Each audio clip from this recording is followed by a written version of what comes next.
Recording with Berneice V. Hake of 1217 Clio Street, Lansing, 48915.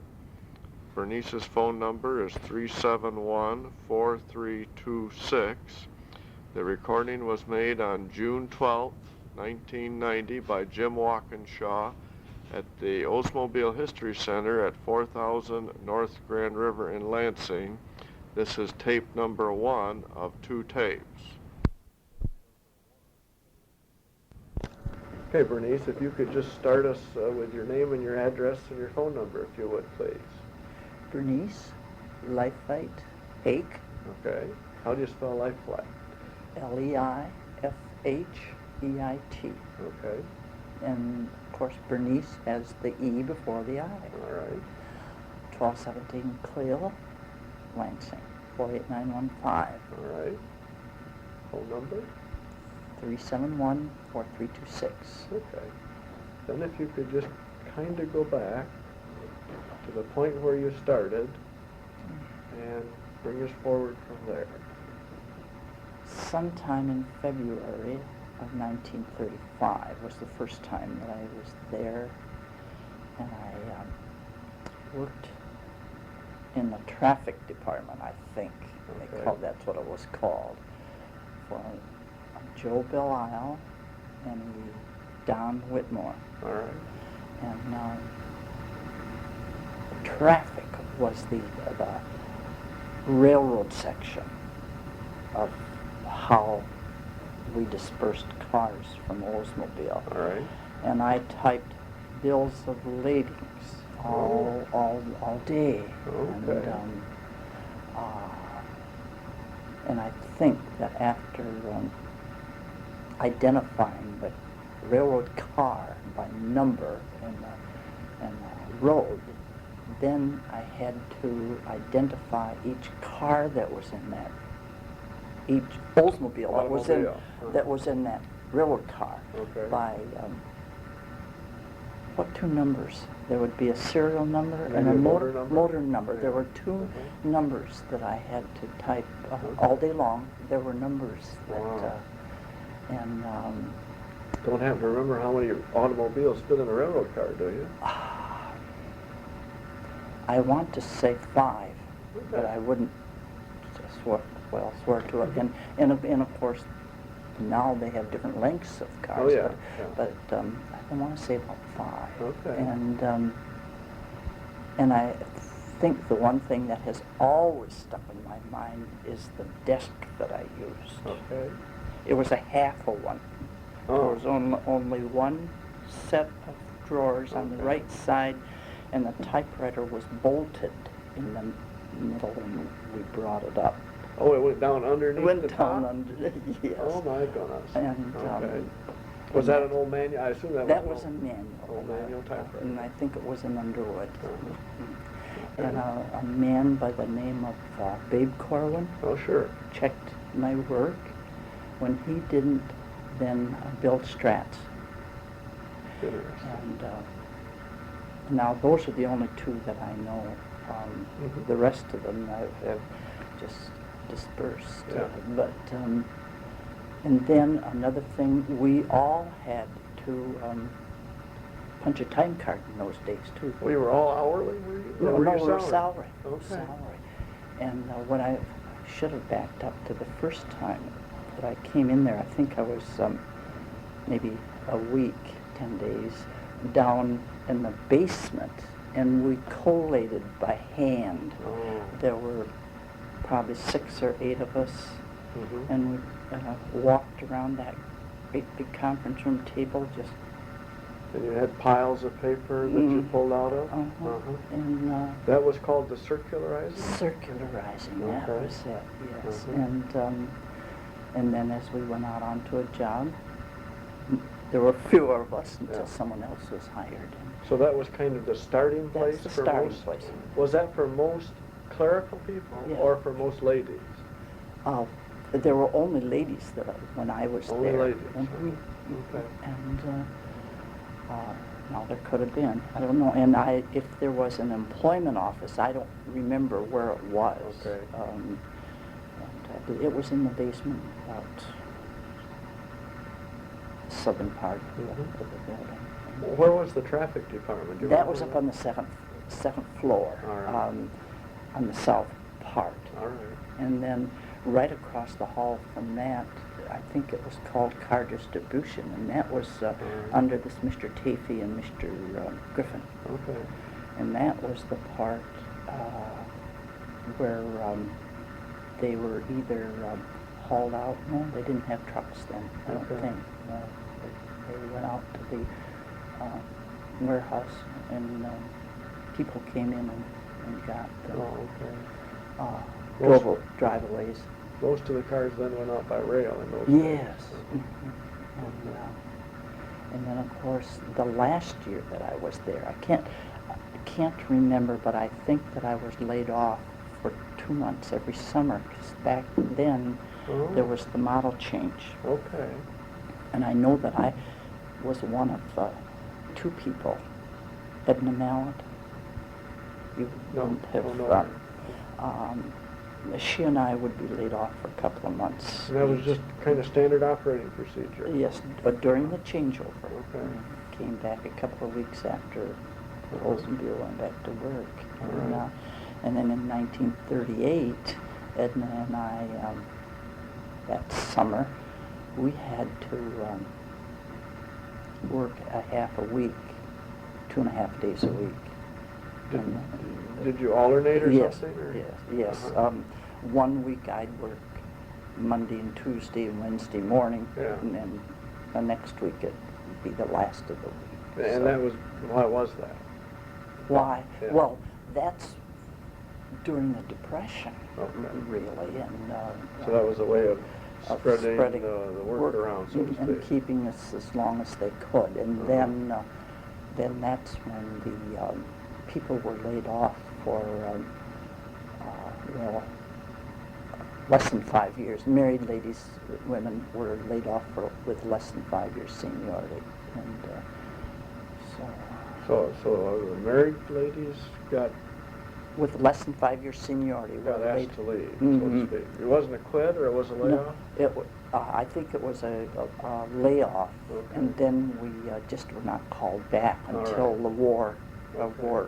started in the 40s. If you were married, well, if you were not married, you could stay on? I would think so. I did not know of Uh-huh. anyone that was kept, but Uh-huh. they could have been. Now, when you came to work, Berneice, in 35, apparently things were better then or something? Yes. Mm-hmm. So the volumes were up or something, or they were hiring people? They were hiring then, Mhm. but then it just got worse, I guess, Yeah. because Okay. by 38, we were all gone. Yeah. And then Okay. So you left in 38? the sometime? last of December. December of La- 38, okay. Mhm. All right. And then I did not go back until May 25th of 1942. Okay. And Did they call you back, or did you keep bugging them, so to speak? I kept bugging them Mhm. because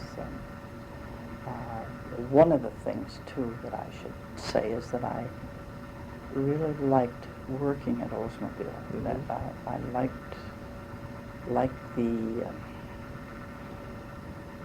pride of workmanship, I guess, the All right. self-respect we had when Uh-huh. we left the office. Yeah. And so I wanted to go back, Uh-huh. really. And so I bugged them every month Yeah. and went back then. And it's interesting to note that in 1942,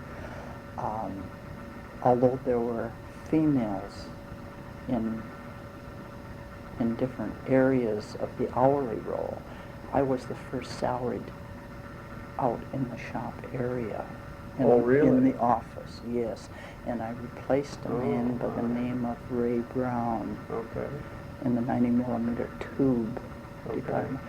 And at that time, management felt that the hiring was such a big job that Ray coordinated all of the requisitions for the hourly employees. Okay. So he was set up in an office in 36, I think. Okay. 36. Yeah. And all of the requisitions had to go through him, and Okay. he for the entire plant. And so at that time I worked for Arnold Hanson, and I stayed with him until what had it been, a jet? Which would have been in the 50s. 42. I stayed with Arnold Hanson until the jet, Okay. because that 90 millimeter, wasn't it the 90? Well, 90 millimeter was when I got hired in, No, right? it probably was a 75. 75. Okay. And you may have got involved in 90 with World War, or with the Korean War. Yes. Yes, that would be, because I was there all through the 90 millimeter. Okay, all right. 90 millimeter tube with Arnold Hanson. All right. And Lee Smith was in assembly. I don't know. And I think there was an Orley Mitchell in the breech ring, and I can't remember who was on the breech block. I want to say Roy Fischel, but I... Yeah, that name's come up before. Yeah. And then when that was downgraded and we went out of business, then the jet assembly came up, Right. and Mr. McRae took that over while Mr. Hanson finished up the gun job. Okay. And then I was over in 36 office for a while with Mr. Hanson, and then I went with Mr. McRae. Right. And then somewhere in there, McRae and I went up to Building 26 into plating. Oh, yeah, okay. Or 21, or maybe 78. It was way up. It was the old assembly, way up in the northwest corner. Oh, okay. Well, Holes that's in 26, it was 20 the or old- 26. Yeah, and he started that up, plating, and then we went back to the press metal, and then he finished that up, and then we took over the jet plant, because then the jet assembly, and then it came over to Plant 3. Okay, so, And, all right. How's Okay. that? So that's starting to make all sense, yeah. Okay. Well, in the, at the start of the World War II, when you went out in the shop, you said you were the first lady out, first lady in the office kind of work out Mhm. there. Did they tell you to expect anything, or just said, Berneice, it's time to go, or how did they do that? Well, in the first place, this little group of offices that was out there in Building 56, there was production and inspection and ordnance. Okay. And the ordnance had 2 females in there. So, and inspection finally got one. So there were 4 females there in that area. And they just said, here, this is what has to be done, you do it. Mr. Brown was very helpful, because most of the time I had to make out requisitions, and, along with the production reports and things like that. But you're pretty much on your own to do what had to be done. But you were wandering around out in the shop, Mm-hmm. where you hadn't been previously. Oh, heavens no, scared to death. But, and of course, at that time, we had to go out off the property to get something to eat. Okay. And if you can remember where Building 56 is, it was going through quite a lot of factory work or area in order to get to a gate. And we either had to go down to South Washington or downtown somewhere. I think we went to the YM and had our lunch. You didn't eat at Sal's or in the cafeteria? That was usually breakfast. Okay. And it was so full, that was just a real thing. So we usually went down to Campbell's Drugs down in South Washington by the depot or to the YM. Okay. And then I guess from there I went over to Plant 3, and that would have been in December '55. All right. And I stayed there then until I retired in the last of June of 1977. Okay. And that's,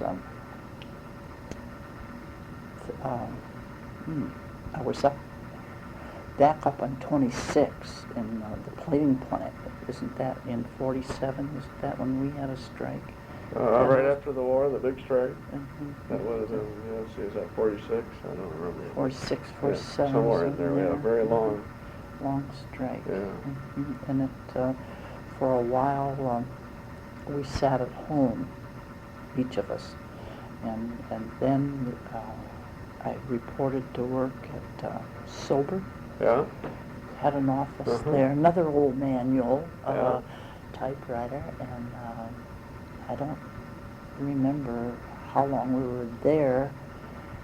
And then I know that in that time we used to meet in my apartment once a week for meeting, business meeting that Mr. McRae called with his general foreman. Okay. Well, that was before. Then I went to Sober, and then we got permission to go back into the plant. And So you were kind of using that as a place to work out of. Yes. Uh-huh. Mm-hmm. And, so, Well, what could you do while the plant was shut down? not a thing. So everybody was just kind of twiddling their thumbs. Mm-hmm. And even when we got back in, well, I worked on the files and did whatever I could to keep. Mm-hmm. I just can't sit. Yeah. And so I reworked the files and did as much as I could. And somewhere in that interim, I worked on Saturday in plant engineering. Oh. Fill-in sort of thing, or just I typed 1450s requisition. good old WRs? Mm-hmm.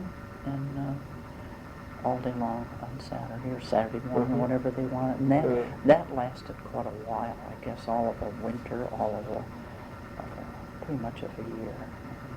Was during the war, while you were doing all of the work on war stuff, was that an 8-hour-a-day thing, or were you folks working overtime, or how? We were on a 7-day thing, Oh. you know, although I didn't have to work many Sundays, Okay. but it was 7 days. But you didn't have to work Saturdays a lot? Yes. Uh-huh. Mhm. So people Yeah. were really pushing hard to make Yeah. whatever it was we were making. Yes. Mm-hmm. Uh-huh. That time it was the 90 millimeter for us. Yeah. And it's interesting also,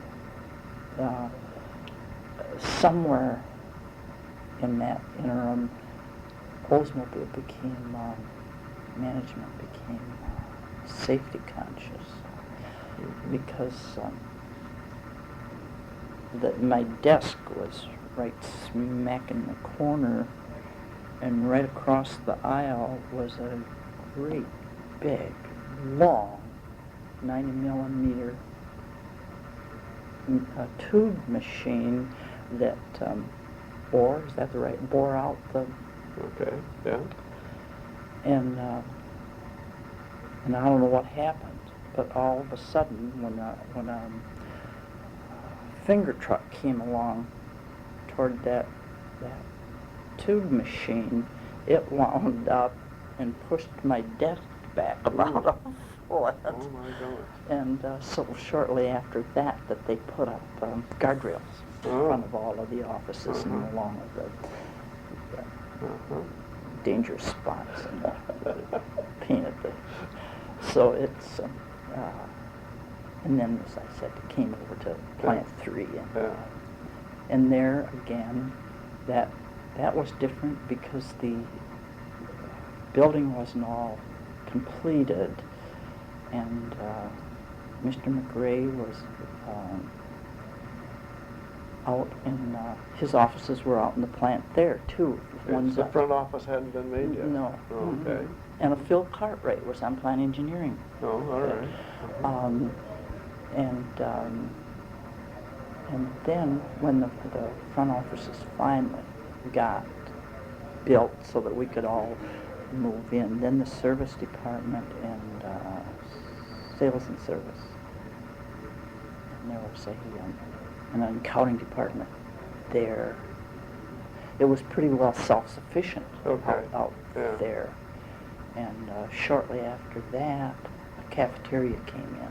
Mm-hmm. Up until that time, we had to brown bag it or scurry around and find some place that could get us back. So the plant was still under construction, in essence, when you moved in? Yes, in 1955. Mm-hmm. And were they putting in machinery, or? The machinery was in there, and the blade part of the jet engine was functioning, and the plating. Because see, they had to plate much of that engine, and that was functioning. But I can't remember what was in the middle of that building. Part of it. I know Pat Bell-Gowan had the blade section. And was the big bumper plating plant there at that point, or was it? No, it was wasn't. all jet engine. It was all jet engine. Mm-hmm. It wasn't until after the jet engine was gone, that was changed over to plating, and then the presses came in back. Do you remember making or having any of the jet engine work done at Plant 1 prior to you getting there? Yes, that was. Mr. McRae started that in 56. What's the number? 37? I don't know what that. What's was it 37? 34 was on one side of the aisle, and 37. Well, that's where he started the jet engine. Okay, so you had kind of a little early line there of some kind. Yes, and both of them were working, and I could be wrong when I say Mr. McRae. I don't know that he was head of it then. Could have been that Mr. Mitchell, Orley Mitchell, who started it, and then McRae went over to Plant 3. He was over there almost 6 months before I went over. So then we just wound up, and as I said, I left in 77. From Plant 3. From Plant 3. And I enjoyed working there, too. It was interesting, I guess. Probably the more interesting because I came in contact with more people. I worked right next door to plant labor relations, and across the hall from production engineering, production engineering. And you just had more access to more people. At least I did. Did the once again back to, you were kind of the first lady out on the floor as a secretary or a clerk or something. Yeah. Did you see that change much as time wore on? Oh, yes.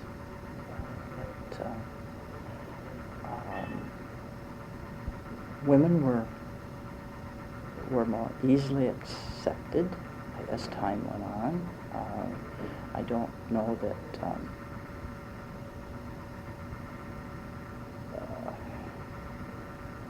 the whole atmosphere changed in the late 40s, early 50s. It was different, and I don't know how to put it other than to say that people, to me anyway, did not have the pride in workmanship that they had when I was there the first time.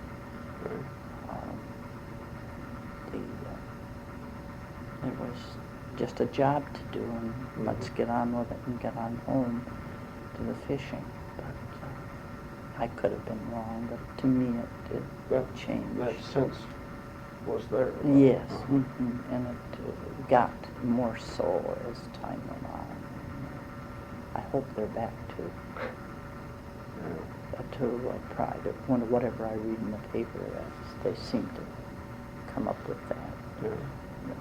Quality is more important. Did you have any, what I call those early days, did you have any feeling of animosity towards females out on the floor at all? There might have been a little bit, really, to start with, until, and I cannot tell you who told them that the ladies' fingers were smaller and they would be much easier to tighten a bolt in that little hole than a men, and so they just sort of accepted it and went along with it. But I think that one of the things that was quite prevalent, particularly at Plant 3, is that the women wanted the same pay as the men, but yet they wanted to pick and choose. They couldn't ever go out into the bumper press plant, but they wanted the money that was there. So the bumpers were too heavy. They couldn't. Okay. They couldn't, but they wanted to go out there, and then they wanted them in to lift the bumpers for them. So there could have been a little friction there. If you ended up on exactly the same job that a man was on, was the pay the same at that time? Okay. Yeah, but didn't always work that way. The men would have to do the heavy lifting. Yeah. And then, of course, automation came in, and the bumpers were down a conveyor. But it changed over the years. Yeah. How about what I call office mechanization? Did you see any of that happen during those times? With the changes in those? You mean going from a manual Underwood to automatic? Eventually, I assume that happened. Yes. I went to an electric. Any feel for about when that all happened? That I didn't get on an electric until I got over to Plant 3, which was in 1956, because I went in just before Christmas of '55, and so it wasn't until '56, '57 that I got an electric. Okay. And then I kept that, and then the adding machine came along, and eventually it became more automated. But I always kept a screwdriver and a pair of pliers in the test drawer. but then I still enjoyed it. Yeah. I enjoyed working there very much. How about changes in things like, how did you reproduce things back in those Oh my! early times when you had to have more than one copy of something? What was that machine called that had all of that nasty old liquid that you put on it?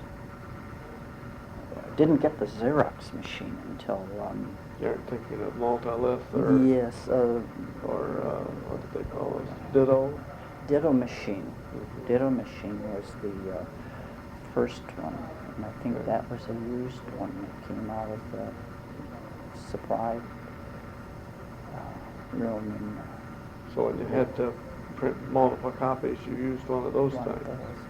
You used those way into after the jet assembly, when we were used that because I can remember typing the laboratory's worksheet on those things. And those originals didn't keep as well, I guess, and so finally they went to a Xerox machine, early Xerox.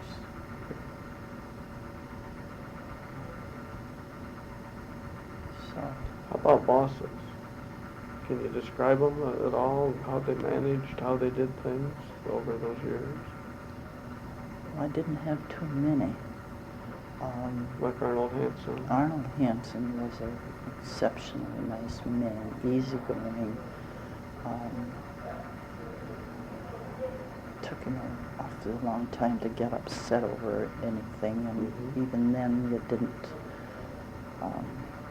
really didn't realize that he was upset. And then there was Bill Freeman for a little bit, but just maybe a month or 6 weeks when changing, and then I went to work for Mr. McRae.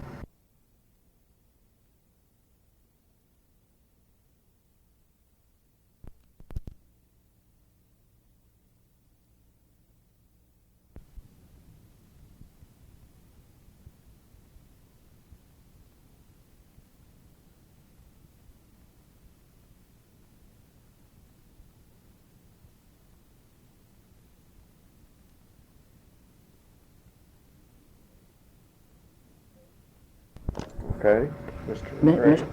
Mr. Hanson very seldom said what he was thinking. Mr. McRae usually did. Okay. And I guess how they managed the business different, or I couldn't. From where you sat? From where I sat, I couldn't tell the difference. They were both well liked, and they went at their answers in a different manner, but they seemed to get them done and properly. So, and then Judd Cordes. No, Bob Scott was in there after Mr. McRae retired. Okay. And after... Any difference there between previous two? Yes. There was a difference in Scott's management. That was left pretty much up to the more direct supervisor. Like the foreman or the general foreman. Although he did a good job. I mean, he got his work done too. Yeah. And then after he retired, then it was Judd Cordes from Plant 2. Okay. And that's another exceptionally good man, good supervisor. Everyone liked him, including me. He was very nice to work for and with. And I guess maybe that's one of the things that not only did I work for these men, I worked with them, and that always left, I hope, a good relationship between us. The secretary is almost an extension of the supervisor. Right. So then... Did you have to play what I call gatekeeper, so to speak? Or to keep the people away from the boss when the boss wanted to be alone and all that good stuff? Oh, once in a while I did in Plant 3. I tried to. They all had an open door policy, which was very well liked. And as the pressure got a little bit heavier toward the last years that I was there, and I could always see because the windows were clear, and if he had, whoever the supervisor was, if he had someone in there with him, or like when he was having the year's review of the employees' work, well then I would just usually tell the secretary on the other line that that's what's happening in there. And leave it up to the other person. And invariably the other person said, well, we'll have him call back. So there wasn't. And very seldom did someone within the plant just barge in yes or no. Mm-hmm. So, as I said, I can't say anything against it because there were good relationships there. Did you run into any unusual circumstances you can remember, Berneice, over those years? Happenings that were kind of peculiar at the time? Well, no, I can't say that. I can't think of anything offhand. As I said, the only thing that struck me was that little half desk. I've never forgotten that. And, no, I don't think so. Who was the best boss you ever had? Oh, that's an awful thing to ask, Jim, because each one of them, in his own right, was an exception. Mm-hmm. Mr. McRae and Mr. Quarters, well, and Mr. Hanson. My goodness, they were all very good. And when I think of how little I knew when I went out into the shop office for Mr. Hanson, he had to have the patient's Job to put up with me because, my goodness, that was all I knew. Mm-hmm. And the same way with Mr. McRae when we went up into plating. Neither one of us knew what we were doing in setting up an office. So I get each one in his own way. I can't say he's any better than me. Okay. All right. So, How did those folks change how they communicated with, I'll call it the underlings or the people that worked for them? Was there any difference between those people that you could see? How they handled communications and those kinds of things?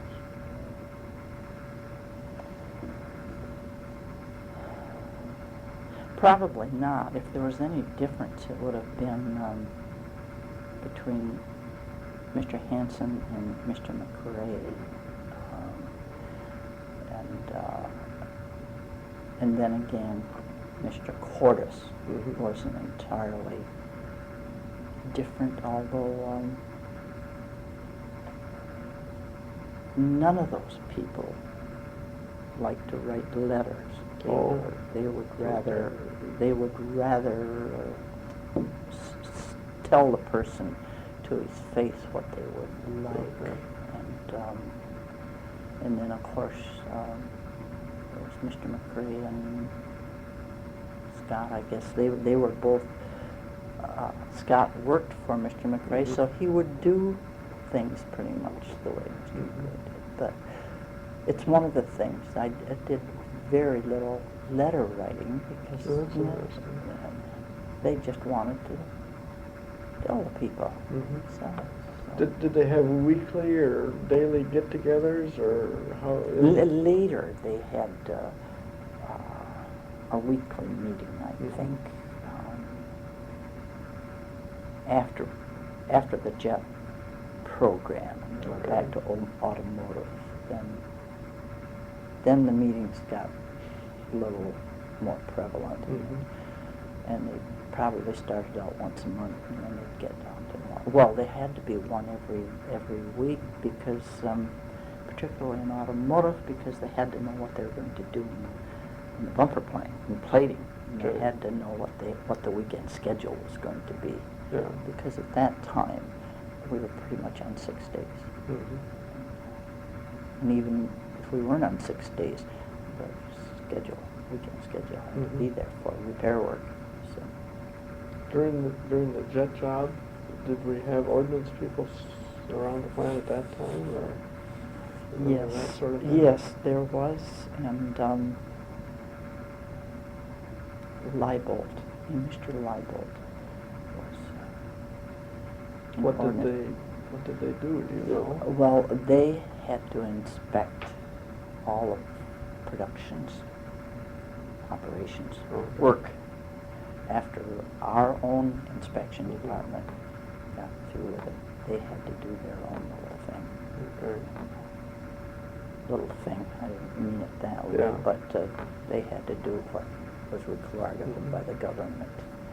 And those one thing is during that jet program is when I became a notary, because all of those Oh. assemblies had to ship when they were shipped out. They had to be notarized. Oh, really? Uh-huh. So that's Yeah. interesting. But that's the paperwork had to be notarized? Uh-huh. I'll be darned. And the ordinance department did that. Uh-huh. How was that during World War II when you were working on? Well, if it had to be done in World War II, someone else did it. I Okay. did not. It was. You have to remember that when Plant 3 went in, we were out in the farm, Yes, right. and so we were pretty much on our own. We had our own thing, Mhm. so the notary came there. Were you there by any chance when they first started digging? Did you get a chance No. to go out and see that? No, but it was pretty much all done. Mhm. I think. Structure was all up. Yes, it was Yeah. only some of the machines inside that Mhm. weren't there, and Mhm. the operations. And I want to say that there was one little department in the middle of that, 302 to the south and 301, somewhere in the north end of 302, there was a little department that still made automotive parts Oh, even during the jet job? during the jet. Uh-huh. Mhm. Okay. And it was, and I want to say the foreman was Bennett, George Bennett. Mm. Okay. And either that or Harlan Leifheit. Okay. And I don't know how far wrong I am.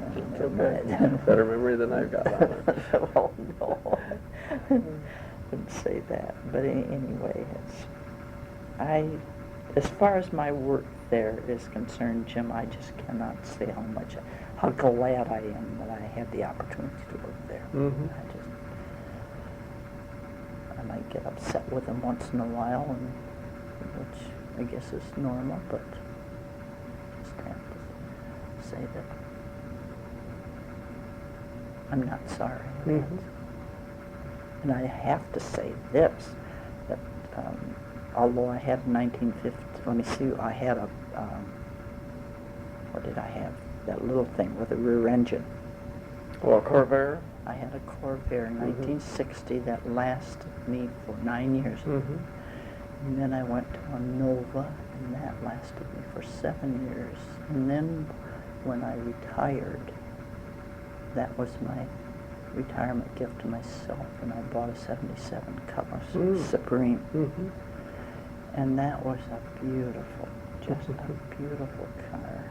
And I didn't get rid of it until last month. Was that right? Wow. I drove it all that time, and it really was one of the better cars. Mhm. And I'm sorry that they went to the smaller car, and I now have the small Royale, but it's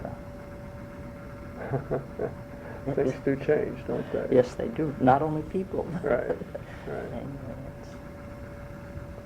Um, can you think back to any what I will call, you had talked of the big strike back in the 40s or whenever that was, and any peculiar labor relations situations or those kinds of things, which I'm sure the general superintendent must have got involved in those kinds of activities. I'm sure they did, but you have to remember that I was non-property. Oh yeah, for that strike. For but, that strike. But I'm thinking in terms of as time went on, what other kinds of those things did you see happen?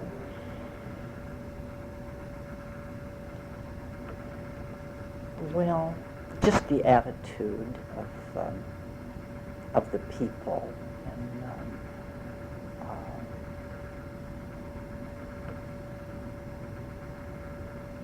I want a little larger slice of the pie. There could have been probably harder feelings over that feeling that probably was there, and I must say that I did not get too far into it because Whenever there were any notes to be taken, it was taken by a man. Oh, really? They That's never, interesting. They never let me get into any of those discussions. Okay. So I have to say that I'm not that learned. Okay. I can only say the feelings that I sensed Yeah, yeah. afterward, and I don't know how accurate those Yeah. could be. Did you take shorthand? Yes. Yeah. People dictated during that period of time? Mhm. Okay.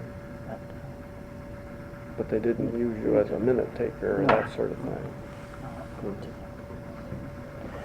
If they had anything, they would, the men would take it, and then he'd come back and Yeah, clean it up a little bit. yeah. Have you type it? Mhm. Okay. So it really is interesting work. I have never been sorry that I worked Mhm. out in the plant Mhm. with those people, because it's a different group of people. You see both sides, hourly and management, and they all have their likes and dislikes. Mhm.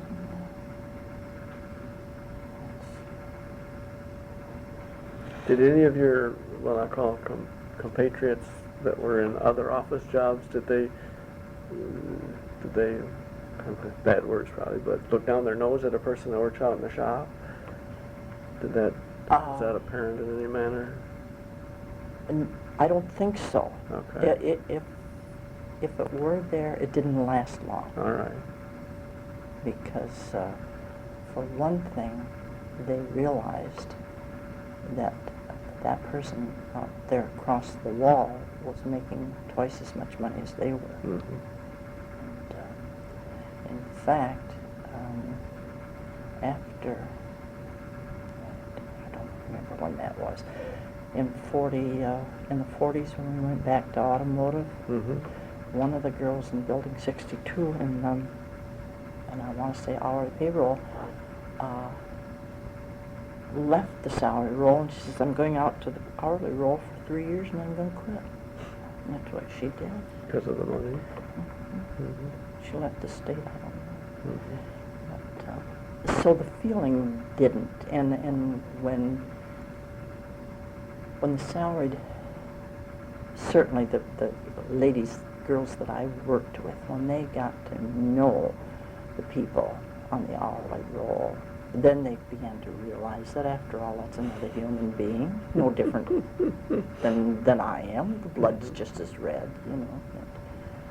And it didn't make any difference that the ladies had to wear the Mm-hmm. cap over their hair. Sure. It gradually changed. Mm-hmm. Did you see any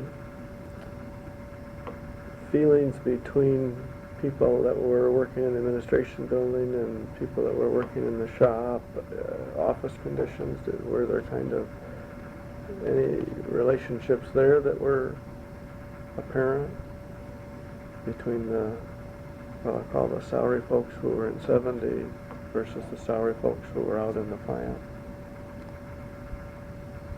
There probably was. I just ignored it myself, and went ahead and did my own thing and go up that. But Yeah. I'm sure that there were feelings about maybe in Building 40 versus 70. Yeah.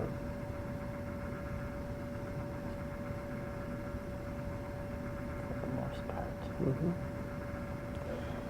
Okay. So, What about any thing happening that stands out in your mind that makes you think back to a specific instance that might be most outstanding to you that has happened in that period of time? probably not. I do remember the occasion in which,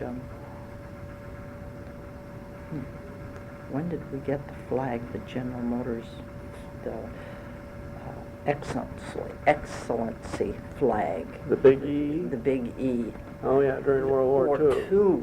Out right. in building 30, in front of 36. Were you there? Yes. Ah, okay. What happened that day? Oh, I don't know. Just many, many people, and I can't remember who was there from the Detroit office, and who was there from. Mike Skinner must have been there. He must have been there, On and stage. and someone from the government, and I can't.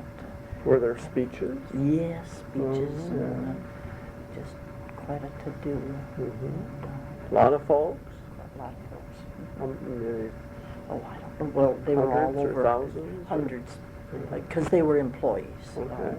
That came out for the. Did they get did they have they had a stage or something that was built? I can't remember that. Well, they must have had a stage of some sort, but it was Okay. just the raising of the flag and the speeches. Big, did they have any signage or those that you can remember? No, I can't No remember big that. signs or No, anything that said anything? just that it was the flag being raised, and then I guess when did we get the rocket engine? That in was there in 48 somewhere? or 49 model. What happened there? And then, that was, that I can't remember what went on, and probably because I was up in Building 26 then, and I Okay, probably did quite a distance well from removed, the motor plant. But as I remember, there were things that would have happened that day. Did you get during the E thing, did you get a little pin? Did they give you a little pin I can't remember that. that said E? Okay. And I guess that's about it. Do you remember what you hired in that in 35? When I left, I was Okay. making $76 a month. A month. Okay. A month. You And, remember what happened when you came back during the war? What you were No. making then, no, for perspective? no, Okay. no, and I didn't keep anything Mhm. on it, so Mhm. that I wouldn't, probably not much more. I really don't know, because see, it was Yeah. only, what? 3 years for or 4 something, years. 4 in years there. later, yeah. And then, scale didn't change that much, and there again, in that interim, you just had to.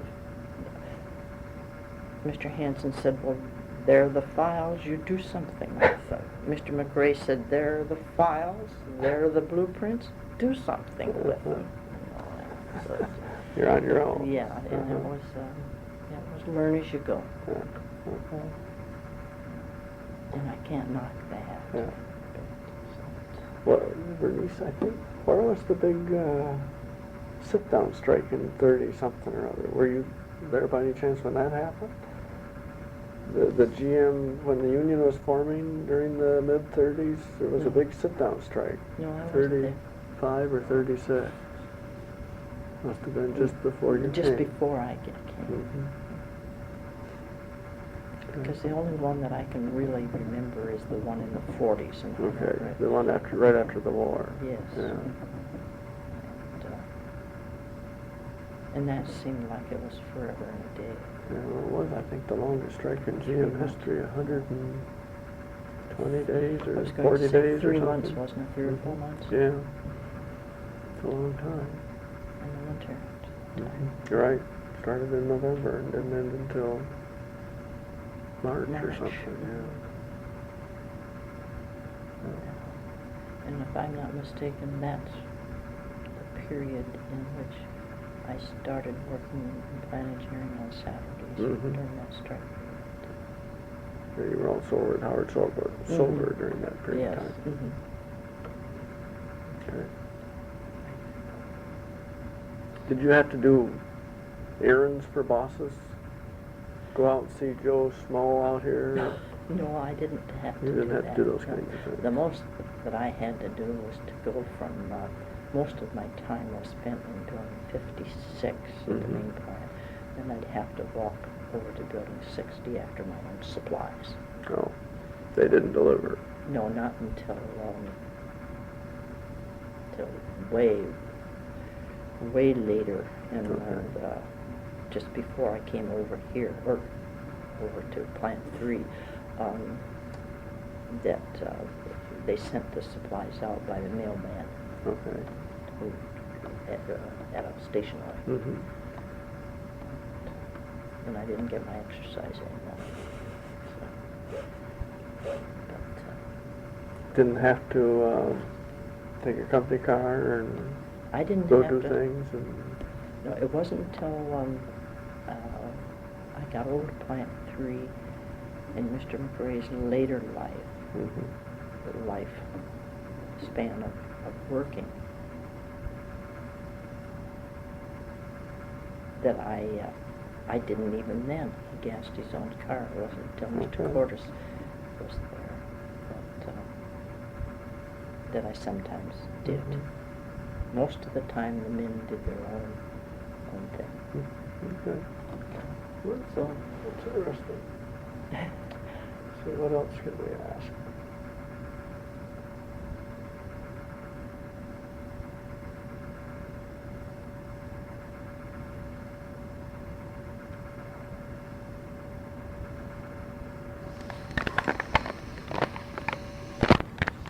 Okay. This is summer. This is the summer of 1938, 38, before I was okay. laid off, All right. let go the first time. Mhm. And Edna Mellon and I split the week. We worked out in the drive-away office. I don't remember. Okay. It was the west end of the building, of the plant, under the bridge. Up by Logan Street. Yes, Mhm. and it was the drive-away. It's Okay. where the buyers came in and did their paperwork and paid for the car. And Was they- that a fairly good sized building, or was it just a little dinky building? It was the end of the assembly line. Oh, actually, right at the end of the plant. Yes, Oh, and all they right. came off the assembly Yeah, line yeah. and were driven up, Mhm. and he just drove out with it, and Mhm. he or she, and that was interesting work too. Okay. And probably the one thing about that is every year this couple, man and wife, came in and got their new car. Every year they couldn't couldn't compromise on the color, so it was a blue top and a green bottom, or a green top and a blue bottom every year. Because they each like green or blue. Yes. Mhm. And then of course back in those days, Frank Dwyer, Yeah, who was Frank Dwyer? he was supervisor of the drive-away office, Okay. and his secretary was Maud Straub. Mhm. Haven't heard those. No, never heard of him. And Lauren Corwin was a brother of Babe, Oh, okay. and he worked out that he was supervisor of the men who brought the cars down to be sold or taken out by the Mhm. customer. And then they went up the I wonder how many people they would. Was that fairly regular from the standpoint of seeing people wander in and pick up cars? Yes, that's how they got their cars. When they, many of them did, I Mhm. should say, instead of having them sent by rail. Okay. And many of them, as I remember, would see as much of the plant as they could while Kind they of like having a plant tour, so to Mhm. speak. Probably Who took them around? that I could not tell you, and it probably was just a foreman out there in the assembly line that Okay. took them all the way into the plant. It wasn't a big operation like it Yeah. was for a while there, Yeah. that they had plant tours on a little train. Mhm. Yeah. And they seemed to enjoy that, where they can see how the cars came off the line. Did the plant, during that time when you were working half a week, was the plant also working kind of funny schedule at that Yes, time? because it would be just before the final shutdown, before changeover. Okay. And then when they went down, well, so did it. And Yeah, you left. Yeah. of course, we went back to full time for the rest of that year when the plant started up. But we were through. I was through at the end of Yeah. the year, and I can't remember what happened to Edna. Yeah. Whether she got let out. But the plant wasn't working like 2 days a week or 3 days a week. They could have, because I think that's the way they finally, they would, as each operation finished, Mm-hmm. you get to the end of the line, you might be only working a day or two a week. Okay. So we went right along with that Mm-hmm. line schedule. Okay. So you were out in the long, skinny building way out by the railroad tracks, were you, with that office? No, that was The shipping building or whatever they Ship- called that? shipping isn't the right one, but material handling. I think it was always called material Okay. handling But back you weren't there. in that. I That was wasn't. not. No, that I'm not wasn't the building. down by the river. Okay. So I you was. must have been in the tail end of the regular car assembly plant. Yes, I was up on the hill by Olds Avenue, and there was a railroad track. Yeah. When we moved up there, I don't know if they took the track out or not, but when we moved up there was a railroad track from Division Street up to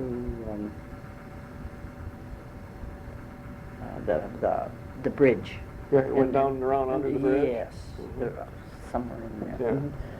And you were in the, you And- must have been in that building 68 then, it was set on That the was corner. 26. You were in 26. Of Berneice V. Hake of 1217 Clio, Lansing, 48915. Bernice's phone number is 371-4326. The recording was made on June 12, 1990 by Jim Walkinshaw at the Oldsmobile History Center at 4000 North Grand River. This is tape number 2 of 2 tapes.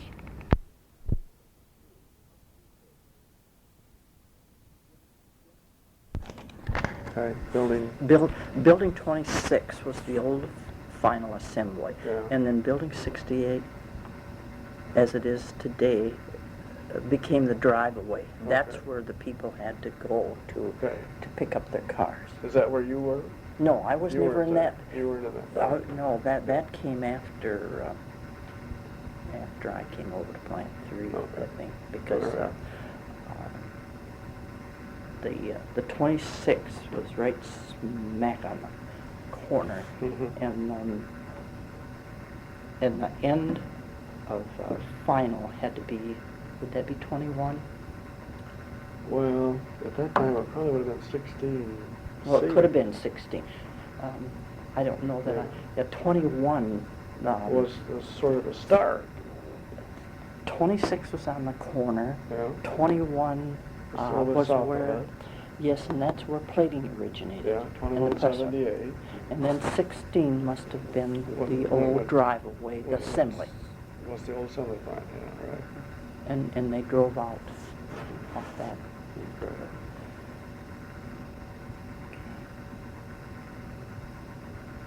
And back on the other end of the plant was the motor plant, the engine plant. Okay. Well, there wasn't a plating plant there, was there? No. Not in those Plate- buildings. No, plating was always out on the west end, Mhm. always. Until it went, well, I guess they had it in both places, in Plant 3 as well as Right. 21. When you were there in the 30s, do you remember a plating plant anywhere? Did you see one? No. Don't remember one of those.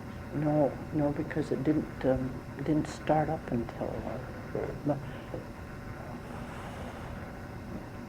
46, after the strike of 46, 47, because Mr. McRae got that underway, if I'm not mistaken. Okay. And Tony Zam was out there on an inspection. Okay. So some of those people I can remember, but Mm-hmm. not a great lot of